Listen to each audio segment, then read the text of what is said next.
We just don't know what we get from the Calgary Flames for the 2020-21 season. Definitely keeps things very interesting. As well, I think the blooper goal of the year happened in this segment.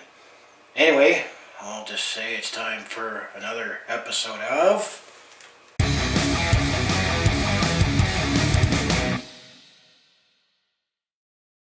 Hi there, it's Brett Hornby here, and welcome back to my YouTube channel, and welcome to another episode of my Calgary Flames in 6. This is Season 3, Episode 3. As in this episode, in this video, we'll take a look at how Games 7 to 12 went in the 2020-21 regular season. I mean, in spirit of the deep freeze that Calgary's under right now. Gotta wear a toque for this video. Now, before I get into my notes, let's just show a clip that I have actually on my TikTok about what some wise guy said back in 1994 from a bus bench. So here is that clip. The 2020-21 Calgary Flames is a lot like a box of chocolates. You'll never know what you get, period by period. Yeah, that is exactly. Some guy, I said, quoted that from a bus bench back in 1994, but the Calgary Flames so far this season has been like a box of chocolates, and you definitely don't know what you get, period by period, and I would say it's still more the case here in this episode, but I think maybe things are starting to look a little better looking at towards the end of the episode. And I'll debut another segment after when I recap the games. So let's flashback. Game 7. This happened on Saturday, January the 30th. The Calgary Flames were taking on the Montreal Canadiens. This was at the Bell Centre, 5 p.m. puck drop on Hockey Night in Canada. I'd say this is the second game on these 5-game road trip and second of back-to-back against the Montreal Canadiens. There's definitely a lot of that this season in the special North All Canadian division. And that's to say, Calgary was looking to rebound from the previous loss, and the team actually had a players-only meeting. Maybe it worked in the short term, as Calgary actually went on a fast start on the power play, as Johnny Gaudreau scores just past the 3.5-minute mark to make it a 1-0 game for Calgary at that point. Then there was actually, past the 11-minute mark of the first period, let's just say there was some rough stuff, as of course Corey Perry has to be in the middle of it. You know, Corey Perry, known too well from his time with the Anaheim Ducks, as well briefly with the Dallas Stars, and Alexander Romanov, both from Montreal, while Calgary's Josh Leo and Rasmus Anderson all took roughing and cross-jelly penalties at the same time. So definitely no love lost with the Flames and the Montreal Canadiens, and keep in mind this is only the second of 9 matchups for this upcoming season. After all that, it still remained 1-0 for the Calgary Flames after the first period. Second period, I felt the Montreal Canadiens pressed back for most of the period with the Calgary Flames playing in their end, so we were definitely pushed back in the second period. However, Jacob Markstrom, which I would say he is proving that we finally got that stud goaltender that we've missed since Miikka Kiprusoff was solid and standing tall, but as well as Jake Allen for the Montreal Canadiens, as both of those goalies didn't play the previous game, as it was David Rittich that was in net for Calgary and Carey Price in for Montreal, so both teams had their other goalie in for this game. Game still stayed 1-0 for the Calgary Flames after the second period. But the highlight in the second period, there was actually some controversy that happened after the 7-minute mark. Well, Dylan Dubé actually made his return to the lineup. Definitely made his impact known. Just ask Jesperi Kotkaniemi. He definitely hit him a little high, and actually I'll have to admit, I'm surprised there was no penalty or supplemental discipline that occurred on that play. So it was just, the hit actually did look a little high. Also, I guess I'm surprised people are also blaming Matthew Tkachuk because he was within a couple feet of the plate. Not involved in the hit, but I'm just kind of surprised that, there was nothing that came out of it from that hit. Maybe it's because it's a younger player and not have a reputation or repeat offender. Then the third period, I felt it was a repeat of the first period, both being wide open and both teams looking to pull ahead. The game definitely stayed 1-0 for most of the third period. But Shea Weber came close for the Montreal Canadiens to tie it up. They'll say the crossbar. Also, you definitely get a reminder that Shea Weber is one of the harder shot defensemen in the league. As one of the blades he broke off of Jacob Markstrom from his slap shot. So those other tidbits I can highlight in this game. Montreal pulls the goal in the final minute of the period, but Calgary was able to get the empty net goal as Michael Backlund puts it away with 32 seconds left, and Calgary takes this one 2-0. Montreal did outshoot the Calgary Flames 37-33 overall. It cleared 15-5 in the second period, so this is where that kind of that inconsistency and box of chocolates come in. That we looked like we kept up with Montreal in the first and third period, but not in the second period.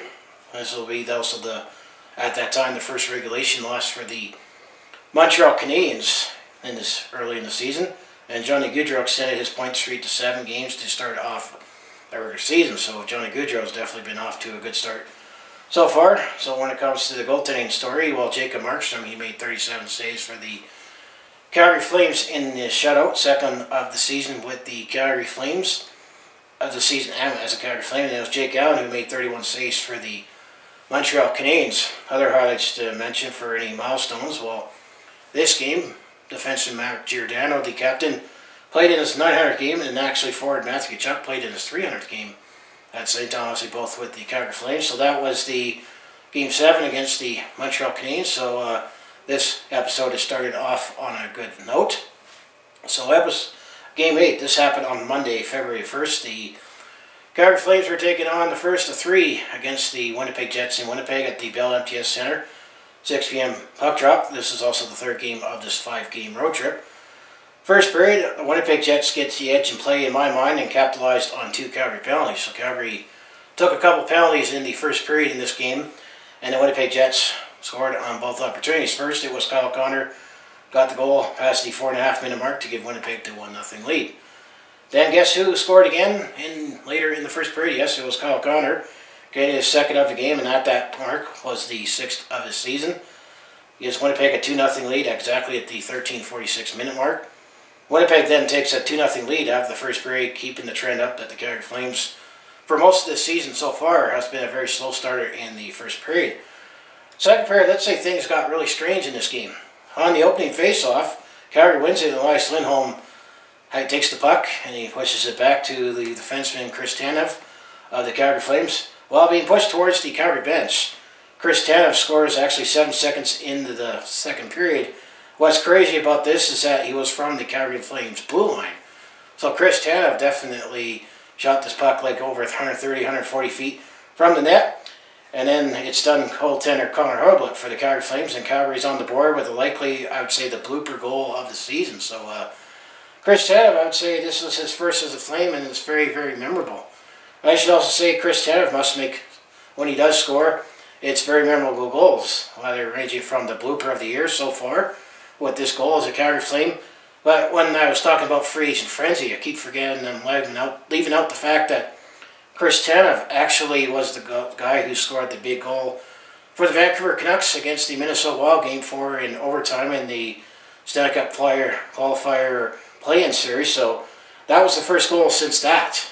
So Chris Tanev, first goal as a Calgary Flame. Very, very memorable, I would say. So maybe this blooper goal is exactly what the Calgary Flames needed, as they did put in a much better effort overall in the second period. They didn't tie it up in the second period, but I felt Calgary was fighting back after a slow start in the first period. Winnipeg still led 2-1 after the second period. Third period, Calgary Flames and Winnipeg Jets played wide open, as this was a close game, and with the exception of the one game that I still yet to talk about, it seems like games against the Winnipeg Jets and the Calgary Flames are all going to be close given how this season has gone on. So the Jets played wide open, but Calgary was able to tie it up at 2-2. It was Johnny Gaudreau getting his 6th goal at the time, just past the 7-minute mark at this point, to keep his point streak alive as well, with points collected since the start of the opening season. Then the Calgary Flames enjoyed their first lead of the game as Andrew Mangiapane got his first of the season at 13:45 of the third period. So now Calgary has a 3-2 lead going into the latter end of the third period. Things were looking good for Calgary, but Winnipeg was pressing, looking for the equalizer. And Winnipeg actually got the equalizer just past the 18-minute mark as Mark Scheifele got his fourth to make it a 3-3 game. So for Mark Scheifele, I guess he wanted me to say, so this one needed overtime. So in overtime, it was wide open for both sides but did not solve anything. So for the first time this season, recapping Calgary Flames games, I'm going to say this one needs a shootout. So in the shootout, it was Sean Monahan who was up first for the Calgary Flames, and he scored on that. Mark Scheifele was up next first for the Winnipeg Jets, and he missed. And then it was Kyle Connor who was up first for the second round of the shootout for the Winnipeg Jets, and Kyle Connor has definitely been a Calgary Flame killer this season. He did score on his shootout attempt. Matthew Tkachuk misses for Calgary for round 2, so it was tied at 1 going into the third round of the shootout. So in the third round, first it was Blake Wheeler that was up for Winnipeg, so he was stopped. So all the game came down to the stick of Josh Lebo for the Calgary Flames. If he scores, the game is over. Or if he misses, we have more bonus shootout. However, Josh Lebo missed, so we need a fourth round of the shootout. So going in the fourth round of the shootout, it was Matthew Perreault that was up for the Winnipeg Jets. Well, he got stopped by Jacob Markstrom. Well, Johnny Gaudreau was up for Calgary, and he scores and beats Connor Hellebuyck. So Calgary actually takes this one 4-3 in the shootout win, and it was definitely a difference in the game. Was that blooper goal? Who knows what could have been if that blooper goal didn't happen 7 seconds into the second period. Shots were actually 28 apiece, including 3-2 for Calgary in overtime. It was Elias Lindholm that only had the multi-point game for the Calgary Flames, as he had 2 assists. Kyle Connor, well, he seems to love playing against the Calgary Flames. He had 2 goals in this game, and then Mark Scheifele had a goal and assist, as well as Blake Wheeler had 3 assists for the Winnipeg Jets. So the goaltending story of the game was Jacob Markstrom made 25 saves for Calgary. Well, it was Connor Hellebuyck. He made 25 saves for the Winnipeg Jets, and just like that thing you sometimes see in cartoons where suddenly your pants drop and you see your polka-dotted underwear, I think that's what Connor Hellebuyck probably felt when that puck suddenly went through him, and he was too deep in net, as the analyst said, when that puck, suddenly surprised him, went like right through him. And that's just weird how that happens. And keep in mind that Connor Hellebuyck won the Vezina Trophy last year as the top goalie in the NHL, so I guess he proves he's human as well. So that's enough for Game 8. So Game 9, this happened on the next night, on Tuesday, February 2nd. The Calgary Flames, once again, were taking the Winnipeg Jets. Bell to MTS Center, 6 p.m. puck drop. This is next night, 4th game of the road trip, and 2 of 3 against the Winnipeg Jets in this series. And the first period, it did feature 3 goals in just over a minute of action in the first period. First, Winnipeg looked like they were the better team out of the gate and started the scoring short-handed, actually, past the 6.5 minute mark. It was Trevor Lewis for Winnipeg that scores to make it 1-0. Then Winnipeg made it 2-0 30 seconds later as defenseman Derek Forbury. Yeah, that name might sound familiar. Well, he was here with the Calgary Flames at the trade deadline last season. Gets his first as the Winnipeg Jets, haunting his former mates. So it was 2-0 for Winnipeg at that point. However, Calgary did get back on the board 35 seconds later to make it a 2-1 game. And it was Matthew Tkachuk. And then Winnipeg, that's what I said, it was 2-1 for Calgary at that point by Matthew Tkachuk. So it was 2-1 Winnipeg, and all 3 goals happened in the span of 1 minute and 5 seconds. Winnipeg, however, actually takes a 3-1 lead past the 13.5 minute mark by Nicholas Ehlers, another player that seems to like to score against the Calgary Flames very recently. Got a 6th of the season, and Winnipeg took a 3-1 lead after the first period. So Winnipeg definitely is looking a lot better in this game overall. Second period felt more like Winnipeg was playing Calgary once again, but this time we were getting stronger goaltending. This time it was David Riddick that was in net for the Calgary Flames, while Winnipeg had Laurent Brossoit, as those are back-to-back nights. So he kept it a 3-1 game for Winnipeg, so no score in the board. So still 3-1 for the Winnipeg Jets after the second period. Third period, Calgary Flames did outplay Winnipeg. I felt like they were pressing back, looking to get back into this game, and we of course were wondering what was this effort from the start of the game. Calgary did get within 1, making it 3-2 for Winnipeg, as Matthew Tkachuk got his 2nd of the game and 5th of the season. And then Johnny Gaudreau actually also collected an assist on that goal to keep his opening season point streak alive. Calgary was looking for the equalizer in the final 2 minutes, pulled the goalie, but Winnipeg was able to hang on and win this game 3-2. So after losing in the shootout the night before, Winnipeg came back to win this one 3-2, another tight game. Calgary did outshoot the Winnipeg Jets 31-28 overall, including 17-5 in the third period. So this is another one of what if we had a better effort the whole game instead of just in the third period. So then when it comes to who led the way for the Calgary Flames, well, obviously it was Miikka Kiprusoff, who had 2 goals, both of them for the Calgary Flames. No one stood out multi-point wise for the Winnipeg Jets. So when it comes to the goaltending side, it was David Riddick who was in net. He made 25 saves for the Calgary Flames. Well, it was Laurent Brossoit, who actually was a former Calgary Flames draft pick. He made 29 saves for the Winnipeg Jets, so that is Game 9.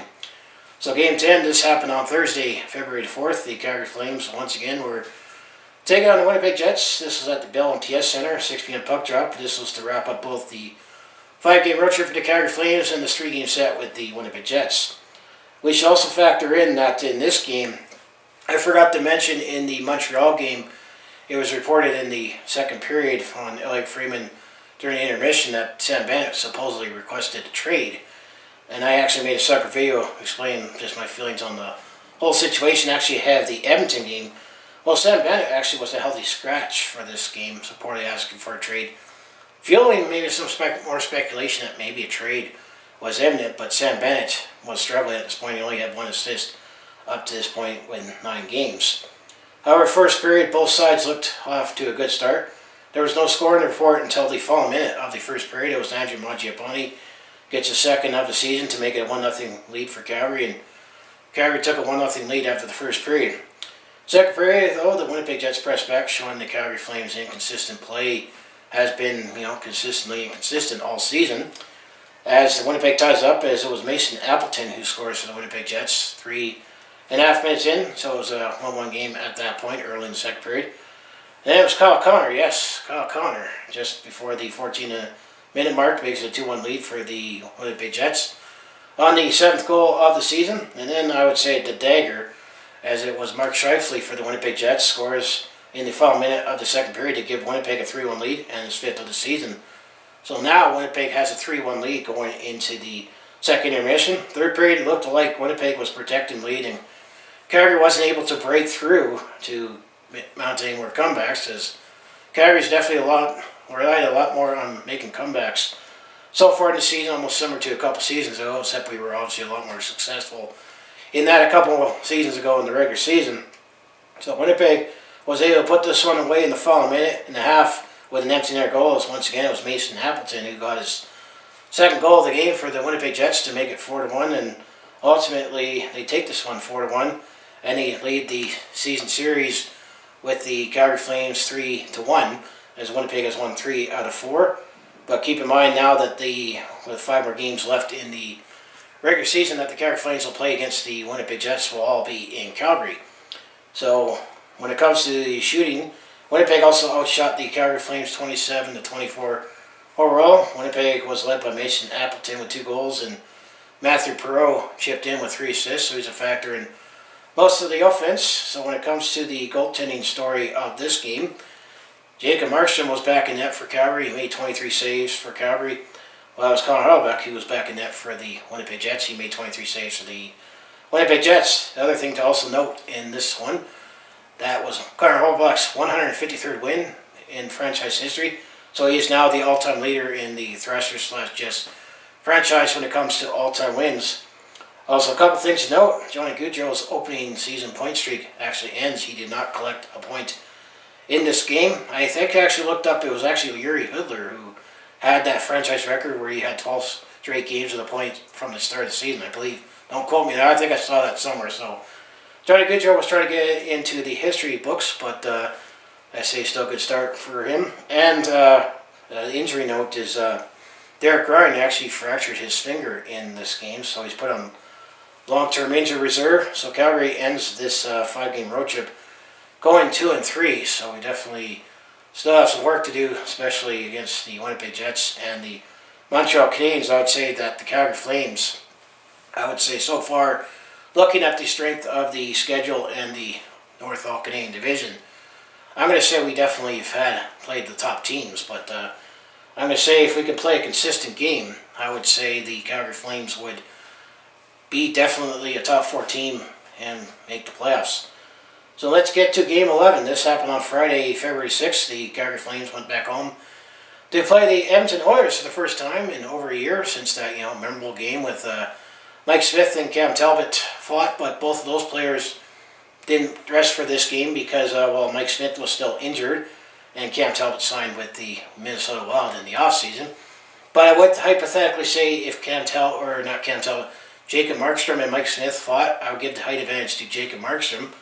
And this is also the return of Blasty. So the Calgary Flames are also wearing their reverse retro jerseys for the first time, so it's nice to see Blasty back. And this is the first of 10 against the Edmonton Oilers. So I'm going to say the way this game went, I think we're going to be in a dandy for the Battle of Alberta for this season.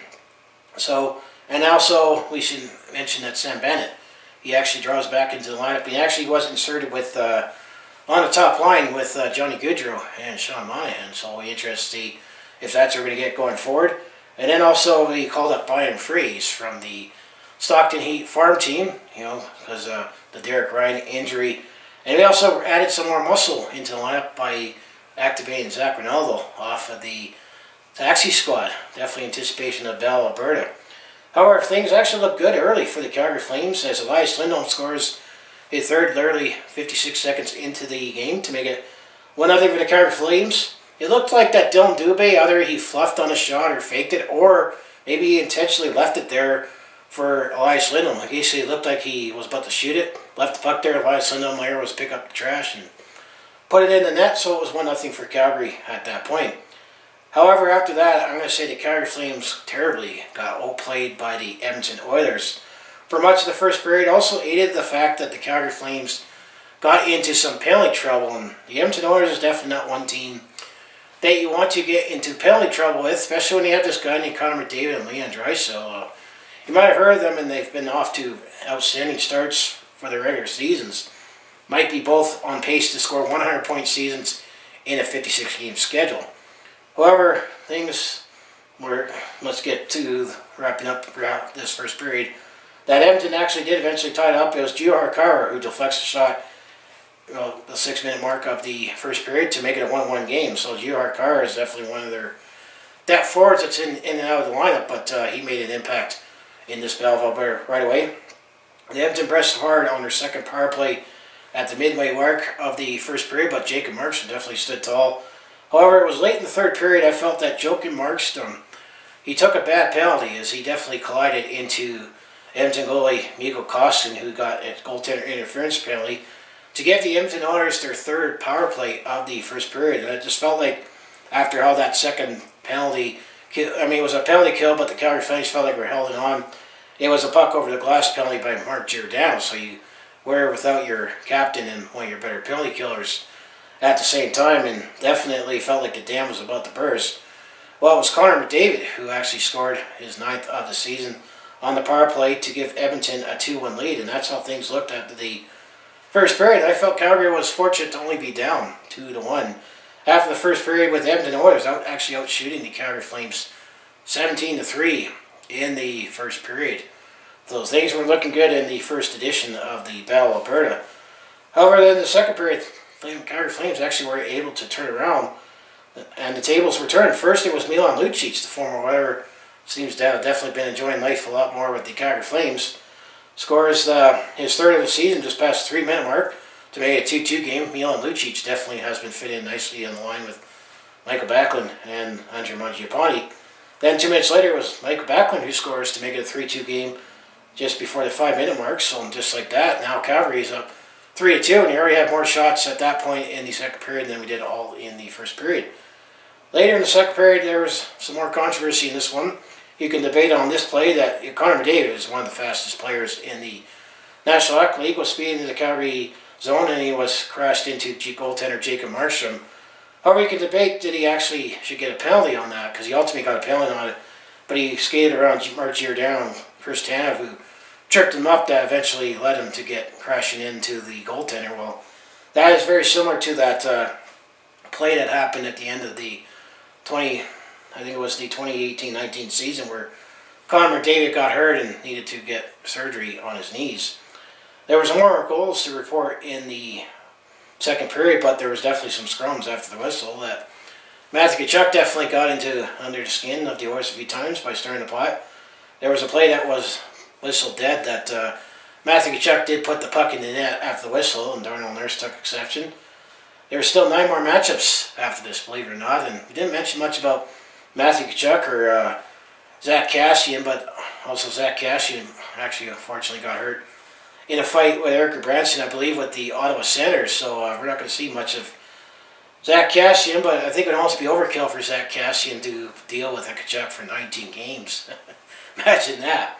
But anyway, that's Calgary had a 3-2 lead after the second period, and actually they outshot the Edmonton Oilers 16-5 in the second period, so it was pretty much a role reversal from the first period. Third period, if you want goals, well, you're going to get goals. Edmonton did tie up the game at 3-3 as Jesse Puljujarvi scores at the 118-minute mark into the first period, and then eventually he took a penalty on Matthew Tkachuk, and then shortly after his goal it was Dylan Dubé who scores on the power play with that nice celebration that I did as well when Dylan Dubé scores to make it 4-3 for Calgary just before the 3-minute mark with that awesome celebration. Then just past the 5-minute mark off for Jacob Markstrom save, it was Mark Giordano, Sean Monahan, and eventually found Johnny Gaudreau on a breakaway to score to make it 5-3 for Calgary at the 5:16-minute mark of the third period. And then Darnell Nurse for Edmonton scores just before the 9-minute mark to make it a 5-4 game, just to keep things interesting. So it was 5-4 for Calgary about halfway through the third period. So with the exception of not much physical play, because there were definitely no fights to report, this game definitely was a throwback to a lot of offense back in the 1980s. Then with Sam Bennett drawing back in the lineup, as I mentioned, on the top line with Johnny Gaudreau, and Sean Monahan benefits on that at the 11-minute mark from a nice play from Johnny Gaudreau behind the Edmonton net, passes up to Sam Bennett, and he buries it to make it 6-4. So Calgary had a 6-4 lead at this point in the third period. Then the third period kept trucking along, including many moments where Miikka Kiprusoff and Connor McDavid were getting involved in plays away from the puck. Just think, 9 more times when we play the Edmonton Oilers this season. Calgary maintained a 6-4 lead late in the third period, and Edmonton called a timeout with 3 minutes to go in the third period. And Edmonton also pulled the goalie for the extra attacker, so it felt like for the last 3 minutes of the third period that the Edmonton Oilers were definitely in the Calgary end the whole time, pressing to get closer into the game, including Connor McDavid and Leon Draisaitl. I think they were both on the ice that whole 3 minutes.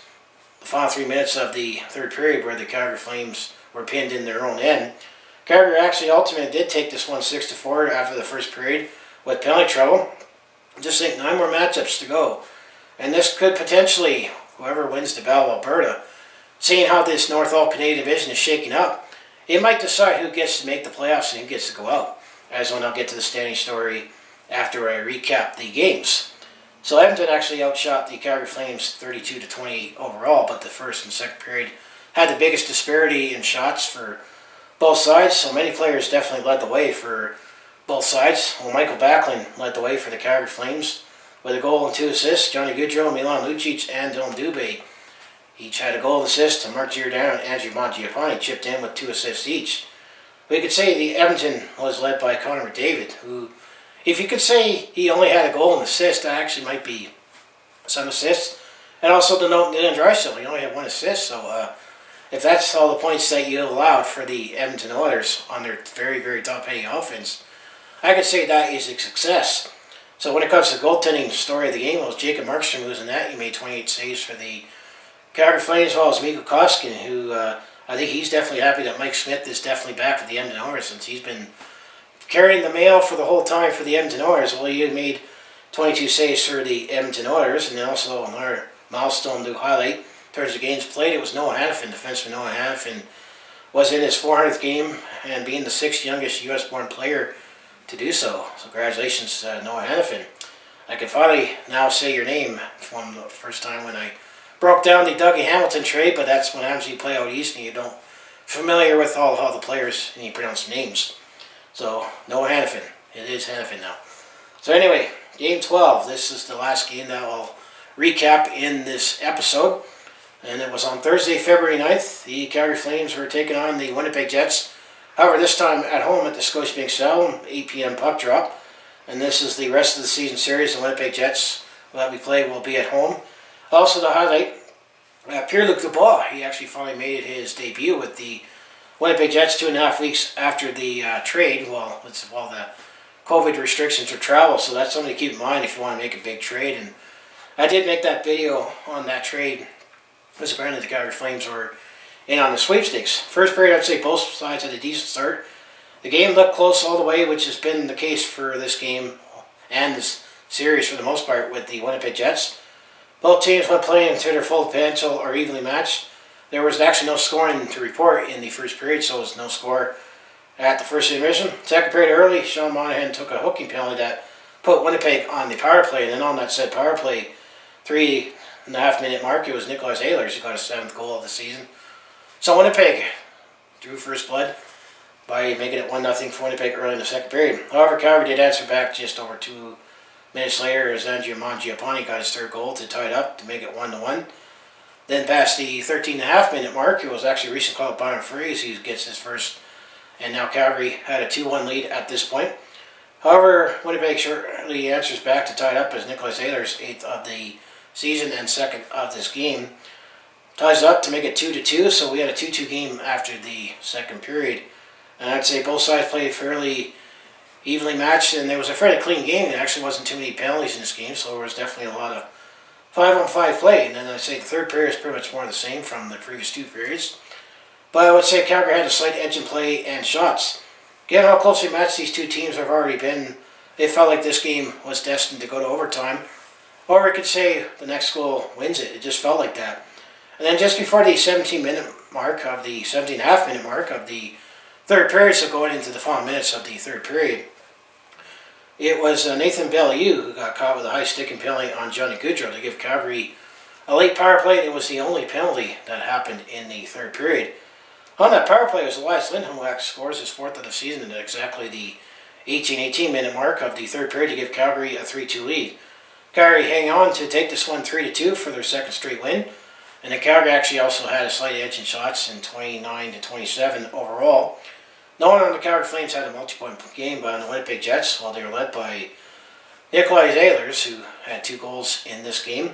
And then Andrew Kopp chipped in with 2 assists for the Winnipeg Jets as well. So when it comes to the goaltending, it was Jacob Markstrom who made 25 saves for the Calgary Flames, while it was Connor Hellebuyck who made 26 saves for the Winnipeg Jets. So after 12 games, the Calgary Flames are 6-5-1 for 13 points in the standings. So if we bring up the standings on my app, on the NHL app on my smartphone, so if you take a look at the standings, I'd say for now that we're deeper into the season, that we'll look at all the standings for all divisions. Well, starting with the Scotia North All-Canadian Division. Well, the Toronto Maple Leafs are in first place with a 10-2-1 record after 13 games and have 25 points. And then the Montreal Canadiens are second after 12 games with a 8-2-2 record and 18 points. And actually the Edmonton Oilers are third in this division with an 8-7 record for 16 points, but they played 15 games. And then the Winnipeg Jets are fourth where the playoff cutoff line is. After 12 games, they are 7-4-1 for 15 points. Then the Calgary Flames are fifth in this division right now after 12 games, 6-5-1 for 13 points. And then the Vancouver Canucks, they've definitely been falling apart recently. They're in 6th place, and they played 16 games, and they're 6-10 for 12 points. And then the Ottawa Senators, after 14 games, are 2-11-1 for 5 points. However, keep in mind, excuse me, if the NHL isn't able to get all 56 games into the regular season, depending on all their COVID, excuse me, it's getting dry, the points percentage would be the next thing that they will figure out. And the Calgary Flames actually, for points percentage, are actually fourth in the North All-Canadian Division. So we're hanging in there, and I would say right now, when it looks like, I would say the top 3 has been Toronto, Montreal, and Winnipeg. And then I'm going to say Ottawa, as expected, they were going to finish last and look to be playing already for next year. Vancouver definitely has been a disappointment, as I thought expectations a little higher. They're in 6th place, and we'll be speaking of Vancouver a lot more later in this episode, but I think if the Calgary Flames can find their consistency, I think we should be in the top 4. So now if we look around the league, in the Discover Central Division for the this division. The Tampa Bay Lightning actually lead that in 11 games. They're 9-1-1 for 19 points. I guess that's not really a surprise to say. And then the Florida Panthers are actually second in the division. In 10 games, they're 7-1-2 with 16 points. But some would say that the Florida Panthers might have had a softer schedule to start in the regular season. Then, believe it or not, Chicago is actually third in the division. They're 6-4-4 in 14 games. They're in a lot of games. They have 16 points. And then the Columbus Blue Jackets are in fourth place. In 14 games, they're 6-5-3 for 15 points. But then the playoff cutoff line, well, the Carolina Hurricanes, they had some time off with COVID. So, and they've only played 10 games, and they're 7-3 for 14 points. So I'm going to say because Columbus and Chicago have played a lot more games, that's why Carolina is pushed down, well, as well as the Dallas Stars. They started off slow because were delayed because they had COVID as well within the team. In 10 games, they're 5-2-3 for 13 points. And then in Nashville, they're in 13 games, they're in 7th place. They're 5-8 for 10 points. And then the last place in 8th is the Detroit Red Wings. And for 14 games, they're 3-9-2 for 8 points. So you might say right now in the Central Division, I'm still going to say Tampa Bay. I'm going to eventually say Carolina is going to be in the top 4. Maybe Florida finally will take that next step, and then be the battle between Columbus and Dallas. I still think Chicago is overinflated right now, and Nashville seems to be on their way down, and we know Detroit's still rebuilding. So now if you look at on the West Division, well, in first place you have the Vegas Golden Knights in 10 games. They're 8-1-1 for 17 points. Then the St. Louis Blues are second with 13 games. They're 7-4-2 with 16 points. Then Colorado, they're in third place. After 11 games, they're 7-3-1 for 15 points. As expected, I think those 3 teams would be tops in the West Division. However, Arizona is actually 4th. After 12 games, they're 6-5-1 for 13 points. And then Anaheim, below the playoff line in 14 games, they're 5-6-3 for 13 points. And then you got Minnesota, after 11 games, they're 6-5 for 12 points. San Jose, after 11 games, and practically been playing on the road because they haven't been allowed to play in their home arena just yet. In 11 games, they're 5-5-1 for 11 points. And then the Los Angeles Kings, after 12 games, I think they're slowly looking towards next season now. After 12 games, they're 3-6-3 for 9 points. So 4th place, I'm going to definitely say, is up for grabs with most of the division. And now the last division, which you can some say is the strongest division, the group of death, the Mass Mutual East Division. Well, the Boston Bruins are first in 11 games. They're 8-1-2 for 18 points. And then the Philadelphia Flyers are second. After 13 games, they're 8-3-2 for 18 points. And then the Washington Capitals are third. After 12 games, they're 6-3-3 for 15 points. And then the New York Islanders, after 11 games, they're 5-4-2 for 12 points. And then we're below the playoff line. Well, you got the Pittsburgh Penguins. They're 5-5-1 for 11 points after 11 games. Then you got the New Jersey Devils. Well, they've had some COVID time off, as they only played 9 games. They're 4-3-2 for 10 points. Same with the Buffalo Sabres. After 10 games, they're 4-4-2 and 10 points. And then the New York Rangers, I'm not too sure what you can make of the New York Rangers after 11 games. They're last in the Mass Mutual East Division. They're 4-5-2 for 10 points. So that's how the divisions look as of this recording. So then if you look at player stats, as who's leading the league for the Flames right now in goals, well, Johnny Gaudreau leads with 7 goals, followed by Miikka Kiprusoff with 5, and then Elias Lindholm third for 4 goals, and then you got Michael Backlund, Andrew Mangiapane, and Milan Lucic with 3 goals each. Then when it comes to assists, well, Elias Lindholm leads the team with 9 assists. Then you have Sean Monahan with 7, and Johnny Gaudreau with 6, and then Tkachuk and Michael Backlund both with 5 assists each. So when it comes to points, well, Johnny Gaudreau leads with 13 points. Elias Lindholm also has 13 points. And then Tkachuk is third with 10 points. Sean Monahan with 9 points. And then running up top 5 is Michael Backlund with 8. So then if you look at the league leaders, when it comes to league leaders, well, in points, well, you have Connor McDavid leads with 27 points. Followed by Leon Draisaitl with 25 points. And then Mitch Marner with 21 points. So you got the top 3 all in the Canadian division, in the top 3 in scoring. You got James Van Riemsdyk with 18 points and Patrick Kane with 17 points. So that's the quick look at stats when it comes to the Calgary Flames in the lead. And then when it comes to goaltending, well, Jacob Markstrom, after playing in 10 games, he is 6-3-1 for the .250 goals against average, .916 save percentage with 2 shutouts. And then David Riddick, well, he's only played in 2 games for the Calgary Flames. He is 0-2-0 with 2 losses and a .356 goals against average and an .857 save percentage. So that is the statistical and standing side. So I'll show this Legend Ninja card that I think I'll do for this season and might be a permanent thing. Is let's look at the Stockton Heat. So there's this Legend intro card.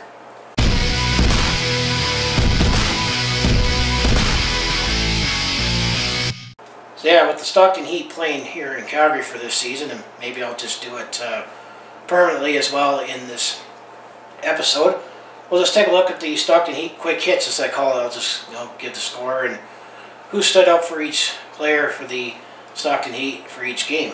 So we do actually at least have a schedule. So it won't be until Sunday, February 21st that the Stockton Heat, well, they're actually all going to be playing their first 4 games against the Toronto Marlies at home at the Scotiabank Saddledome. So on Sunday, February 21st, Stockton will play the Marlies at 2 p.m. And then on Tuesday, February 23rd, the Toronto Marlies will play at 6 p.m. at the Scotiabank Saddledome. And then Game 3 will be Wednesday, February 24th. Once again, it will be a 6 p.m. puck drop at the Scotiabank Saddledome. And then on February 26th, Friday, February 26th, the Stockton Heat will play the Toronto Marlies Friday afternoon at 2 p.m. at the Scotiabank Saddledome. And that's the only schedule that's come out for the AHL and the Stockton Heat at this point. The Stockton Heat have temporarily moved shop up to Canada here in Calgary just for travel restrictions. So I'll do that once Stockton Heat has some more games. So the last part of this episode, let's take a look ahead to the next 6 games, which will be the next episode in my Calgary Flames in 6. And we're going to definitely see a lot of Vancouver Canucks. Maybe take advantage of the Vancouver Canucks as they are down and out right now. Actually, one last thing is let's just take a look at the season series against all the Canadian teams in the North Division. Well, Calgary's actually already 2-0 against the Vancouver Canucks, and we play them 8 more times. We only got that 1 game against the Edmonton Oilers, so we're 1-0-0, so we have 9 more games against the Edmonton Oilers. Winnipeg Jets, well, we played them the most. We're 2-1 against the Winnipeg Jets with 4 more games to go. And then the Toronto Maple Leafs, well, we're 0-2-0, so we lost the first few games against the Toronto Maple Leafs, so we have 7 more games with them. We have not played Ottawa yet, so we got 9 more games with the Ottawa Senators, and then we're 1-1 against the Montreal Canadiens, who we still got 7 more games to go. So now if we look ahead to the schedule, so Game 13, this happens on Thursday, February the 11th. The Calgary Flames go on the road to take on the Vancouver Canucks. That'll be an 8 p.m. puck drop at the Rogers Arena. And then Game 14 on Saturday, February 13th, the Calgary Flames will take on the Vancouver Canucks again. And this will be at an 8 p.m. puck drop at the Rogers Arena, Hockey Night in Canada. And then Game 15, the Calgary Flames will take on the Vancouver Canucks once again. And just like the previous 2 games, they will be at the Rogers Arena, 8 p.m. puck drop. And then Game 16 on Wednesday, February 17th. If you guessed the Calgary Flames would be taking on the Vancouver Canucks, you actually be correct. But this time, the series shifts back to Calgary at the Scotiabank Saddledome. So Wednesday, February 17th, we'll take on the Vancouver Canucks in Calgary, 8 p.m. puck drop. And then Game 17, after playing 4 straight against the Vancouver Canucks, we will be taking on the Edmonton Oilers again on Friday, February 19th. The Calgary Flames will have a back-to-back for home-and-home against the Edmonton Oilers, first at 7 p.m. puck drop at the Scotiabank Saddledome for Game 17 and Game 18 on Saturday, February 20th. The Calgary Flames will be playing Edmonton up in Edmonton for the first time this season. That will be an 8 p.m. puck drop against the Edmonton Oilers. So there might be some chance to make some hay if seeing what the Vancouver Canucks are looking like right now, and if we can play a full, complete game. I expect maybe we'll actually climb up in the standings in the North Canadian Division. So that's it for my Calgary Flames in 6, Episode 3, where we look back on games 7 to 12, as we definitely won 4 out of 6, but still got to work on some consistency. So anyway, as I say, if you want to follow along with this Calgary sports fans journey, home of the Flames, Salmon, the Roughnecks, and Stampeders, mostly do talk Calgary sports on my YouTube channel, but I also do have personal vlogs, attempt to comedy, and I also do share my experience when I'm on the road or as a sporting event. So, fellas, sounds like it'd be interesting to watch, to follow along with this Calgary sports fan's journey. You know what you should do, just make sure you like, subscribe. I also have my other social links down in the description below. So I'm going to say, go Flames go, and hopefully the weather will finally heat up and the Calgary Flames will heat up and keep going and eventually make our way into the playoffs for 2021. So thanks for watching, and I'll see you in the next video.